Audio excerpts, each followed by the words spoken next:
Scott Brown is one of our long-term leaders who planted the Son of David Messianic Congregation in Washington, D.C., and for the last decade plus has built, by God's amazing grace, a ministry among traveling Israelis in beautiful New Zealand. We're so grateful for the ministry of Scott and Margie Brown and the way they've mentored so many of our staff around the globe. We look forward to hearing from you, Scott, and God bless you.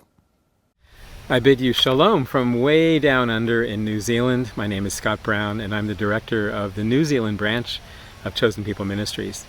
Thanking you, Mitch, for inviting me to participate in this esteemed event, and thanking you, our dear ministry partners, for taking time to tune in as well. Our primary work here in New Zealand is reaching out to tens of thousands of young Israelis. So if you're normal, you're thinking, Israelis?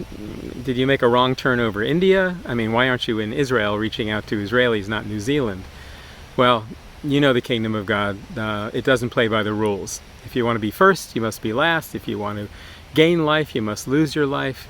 If you want to reach Israelis, just go to the opposite end of the planet. And that's what we have.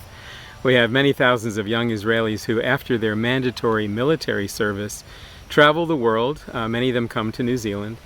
And during their time of traveling, they're much, much more open to spiritual conversation, to considering the messiahship of Yeshua. They're asking life's most important questions. And in this time, we have wonderful opportunities to share Messiah with them. We do it through offering free accommodation.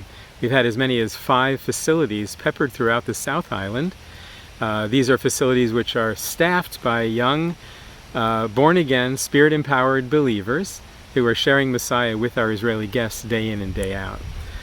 To give you an idea of how remarkable this ministry is, even though the pandemic shortened our outreach season by a full month last summer, we were able to connect personally and evangelistically with over 3,000 young Israelis. And these are multiple touches with these Israelis as they kind of cycle through our various facilities. Thank you for praying for us. A couple of prayer requests would be, first, that God would touch us as he touched the sons of Issachar. You'll recall that they understood the times and they knew what Israel needed to do. These are very uncertain times. We don't really know what's coming up with the fact that so few are traveling. Our ministry depends on Israeli travelers, and so we just need wisdom and direction. And also for Margie and me, as we're in that season of life and ministry where the best thing we can do is help others to succeed. So we have a wonderful staff here in New Zealand. We want to pour as much life and experience into them as possible. And finally, I just want to thank you. If you're listening to this, it means that you have a heart after God's own heart for his chosen people. Thank you for standing with us for the salvation of Jewish people worldwide.